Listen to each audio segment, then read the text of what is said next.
Oh, yan, itong lawak na to guys, puro to ano ng mother ko noon. Taniman niya ng sitaw, may mais. Yan, itong area na to. Ang taba ng lupa nito at ang ganda ng tubo ng sitaw ng mother ko noon. Ayan. Ay, iba na. Diretso na pala to doon kila ng Santa.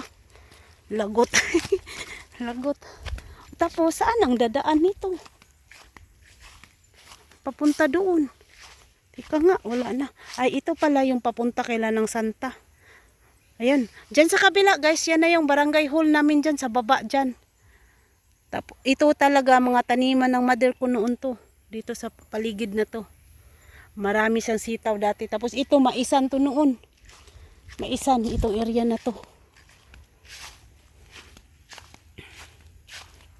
Nagtingin-tingin ako guys, kung may bayabas, wala namang bunga.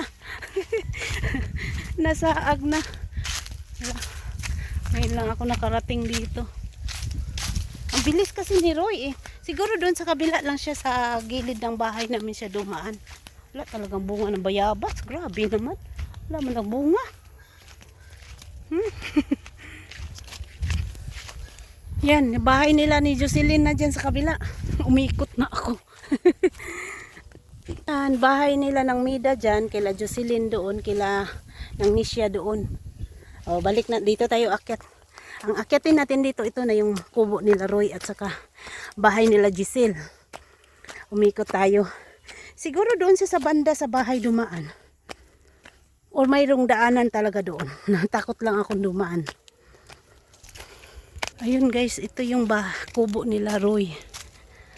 Ayan ang kubo nila Roy.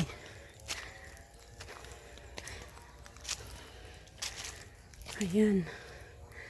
Ang kubo nila. Cute. Tapos kila Giselle dito na bahay. Maganda yung manukan nila guys kasi nakaikot sa ng net ba. Hindi mawawala ang mga manok. Hindi rin makalabas ah. Anong tawag nito? Net. Uwi na ako sa bahay. Hiningal ako. Umiikot lang ako.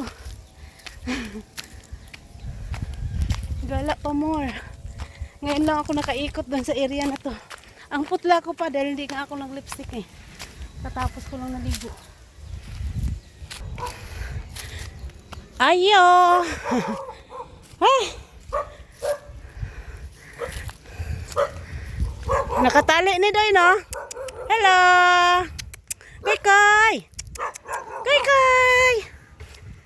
Agi ko kuya. Agi ko ah. May talong siya dito guys oh.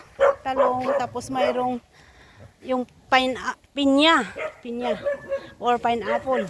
Guys, in ko na dito ang aking vlog. Ito na pala sa bahay na namin ito area. Off ko na guys kasi may tugtog na maririnig. Marami nagpapatugtog dito.